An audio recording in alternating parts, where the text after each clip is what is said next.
কোনো ধর্মকে বুঝতে গেলে অথবা কোনো ধর্মের ঈশ্বরের ধারণাটা বুঝতে গেলে এটা সঠিক হবে না যদি আপনি সেই ধর্মের অনুসারীদের কাজকর্মগুলো দেখেন। কারণ অনেক সময় সেই অনুসারী নিজেই তার ধর্ম সম্পর্কে ভালোমতো জানে না অথবা ঈশ্বরের ধারণাটাও ঠিকমতো বোঝে না।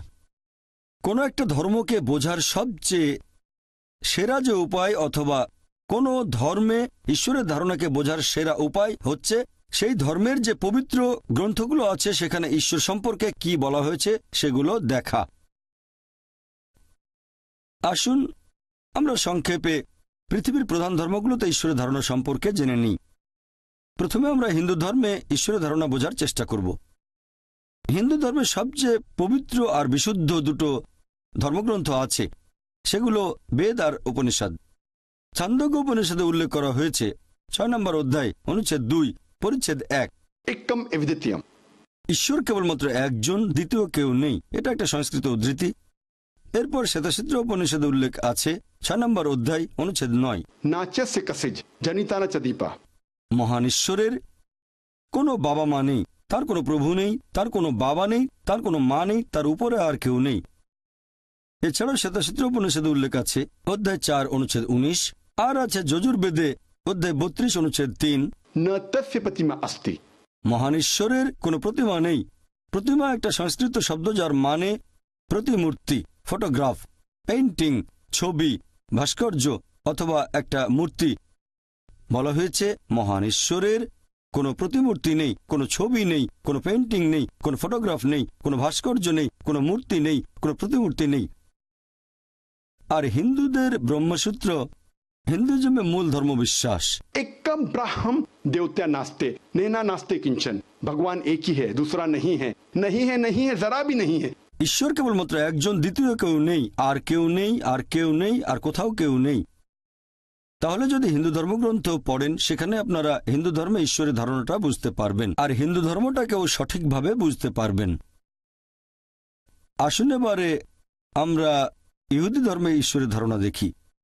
ওল্ড টেস্টামেন্টে উল্লেখ করা হয়েছে বুক অব ডিউটোরনমি অধ্যায় নম্বর 6 অনুচ্ছেদ 4, মুসা আলাইহিস সালাম বলছেন, शमा इज़राइलो अदनाहिन अदनाहिकत, শোনো হে ইসরায়েলবাসী, আমাদের ঈশ্বর আমাদের প্রভু কেবলমাত্র একজন। এরপর আছে বুক অব আইজায়া অধ্যায় নম্বর 43 অনুচ্ছেদ 11,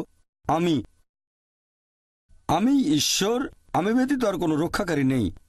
এরপর আছে বুক অব আইজায়া অধ্যায় নম্বর 45 অনুচ্ছেদ 5, আমি ঈশ্বর এবং আমি ব্যতীত আর কোনো উপাস্য নেই। আরও আছে বুক অব আইজায়া অধ্যায় নম্বর 46 অনুচ্ছেদ 9, আমি ঈশ্বর আর কোথাও কেউ নেই, আমি ঈশ্বর, আমার মতো আর কেউ নেই। এরপর আরো বলা হয়েছে বুক অব এক্সোডাস অধ্যায় নম্বর 20 অনুচ্ছেদ 3 থেকে 5। এছাড়াও আছে বুক অব ডিউটোরনমি অধ্যায় নম্বর 5 অনুচ্ছেদ 7 থেকে 9। সর্বশক্তিমান ঈশ্বর বলছেন, তোমরা আমাকে ব্যতীত অন্য কোনো দেবতার উপাসনা করবে না, তোমরা আমার কোন রকম প্রতিমূর্তি তৈরি করবে না যেটার সাথে সাদৃশ্য আছে, কোন রকম মিল আছে আকাশমণ্ডলীর কিছু, নিচের পৃথিবীর কিছু বা পানিতে কিছুর সাথে। তোমরা তাদের সামনে নতজানু হবে না, তাদের সেবা করবে না, কারণ আমি তোমাদের প্রভু খুবই ঈর্ষাপরায়ণ। তাহলে যদি ওল্ড টেস্টামেন্ট পড়েন আপনারা ইহুদি ধর্মে ঈশ্বরের ধারণাটা বুঝতে পারবেন এবং ইহুদি ধর্মটাকে সঠিকভাবে বুঝতে পারবেন। এবারে খ্রিস্টান ধর্মে ঈশ্বরের ধারণা সম্পর্কে কিছু বলার আগে আমি কয়েকটা বিষয় পরিষ্কার করতে চাই। ইসলাম হচ্ছে একমাত্র অখ্রিস্টান ধর্ম যেখানে ধর্মবিশ্বাসের অন্যতম ভিত্তি যীশুখ্রিস্টকে নবী ও রাসূল বলে মানতে হবে। সেই মুসলিম আসলে মুসলিমই না যে যীশুখ্রিস্টকে নবী ও রাসূল বলে মানে না। আমরা মানি যে তিনি আল্লাহ তাআলার অন্যতম প্রধান একজন নবী ও রাসূল ছিলেন। বিশ্বাস করি যে তিনি ছিলেন মসীহ অর্থাৎ খ্রিস্ট। বিশ্বাস করি যে তিনি অলৌকিকভাবে জন্মেছিলেন কোনো পুরুষের হস্তক্ষেপ ছাড়াই, যেটা এখনকার দিনের অনেক আধুনিক খ্রিস্টানই বিশ্বাস করে না। বিশ্বাস করি যে তিনি আল্লাহর আদেশে মৃত ব্যক্তিকে জীবন দিয়েছেন। বিশ্বাস করি যে তিনি আল্লাহর আদেশে জন্মান্ধর কুষ্ঠরোগীদের সুস্থ করে তুলেছিলেন। খ্রিস্টান আর মুসলিমরা এখানে আমরা এক। প্রশ্ন করতে পারেন তাহলে পার্থক্যটা কোথায়? আমাদের পার্থক্য হচ্ছে অনেক খ্রিস্টানই বিশ্বাস করে বা বেশিরভাগ খ্রিস্টান বিশ্বাস করে যে যীশু খ্রিস্ট বা ঈসা আলাইহিস সালাম নিজেকে ঈশ্বর বলে দাবি করেছেন, বিশ্বাস করে যে তিনি সর্বশক্তিমান ঈশ্বর। সত্যি বলতে আপনারা যদি বাইবেল পড়েন, গোটা বাইবেলে একেবারে পরিষ্কার করে বলা, গোটা বাইবেলে স্পষ্ট করে বলা এমন একটাও অনুচ্ছেদ খুঁজে পাবেন না যেখানে যীশু খ্রিস্ট বা ঈসা আলাইহিস সালাম নিজের মুখে বলেছেন যে আমি ঈশ্বর অথবা তোমরা আমার উপাসনা করো।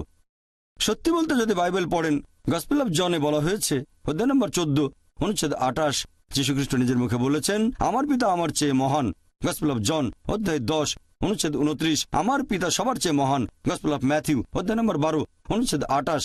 আমি ঈশ্বরের আত্মার সাহায্যে শয়তানকে তাড়িয়ে দেই। গসপেল অফ লুক অধ্যায় 11 অনুচ্ছেদ 20। আমি ঈশ্বরের আঙ্গুলের সাহায্যে শয়তানকে তাড়িয়ে দিই। গসপেল অফ জন অধ্যায় নম্বর 5 অনুচ্ছেদ 30। আমি নিজের থেকে কিছুই করতে পারি না, আমি যেমন শুনি তেমন বিচার করি, আর আমার বিচার ন্যায্য, কারণ আমি নিজের ইচ্ছা পূরণ করি না, আমার পিতার ইচ্ছা পূরণ করি। যদি কেউ বলে নিজের ইচ্ছা নয় আল্লাহর ইচ্ছা পূরণ করি, সে একজন মুসলিম। আমি আগে বলেছিলাম যে মুসলিম মানে যে আল্লাহর কাছে নিজের ইচ্ছাকে সমর্পণ করে, আর যিশু মানে ঈসা আলাইহিস সালাম বলেছেন, আমার ইচ্ছা নয় পূরণ করি সর্বশক্তিমান ঈশ্বরের ইচ্ছা। তাহলে আরবিতে বললে তিনি একজন মুসলিম। সেজন্য আমি বলেছিলাম যে যীশু খ্রিস্ট হলেন আল্লাহ সুবহানাহু ওয়া তাআলার অন্যতম প্রধান একজন নবী ও রাসূল।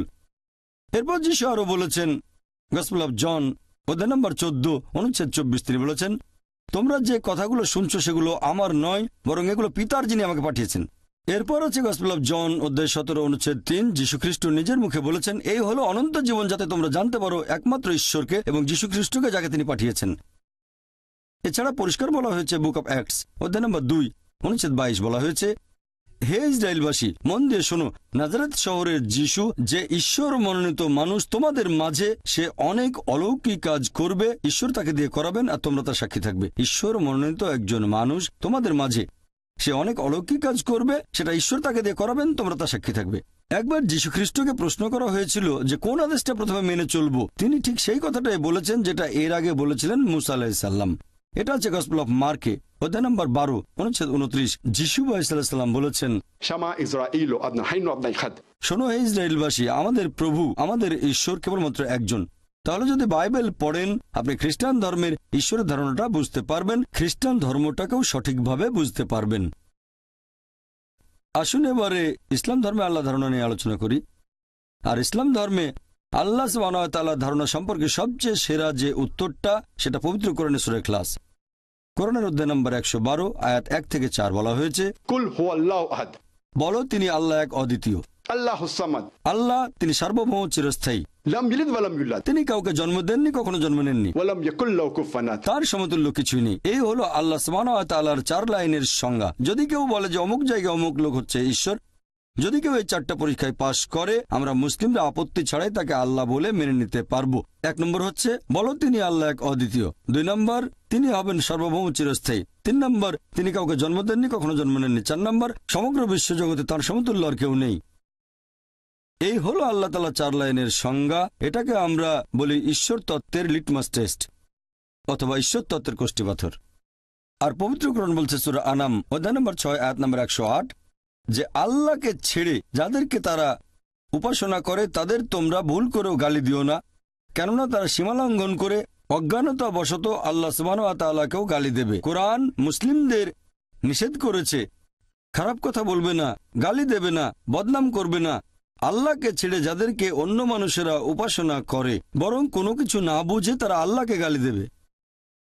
তাহলে ইসলাম ধর্মে আল্লাহর ধারণা বুঝতে গেলে আপনাকে কোরআন পড়তে হবে।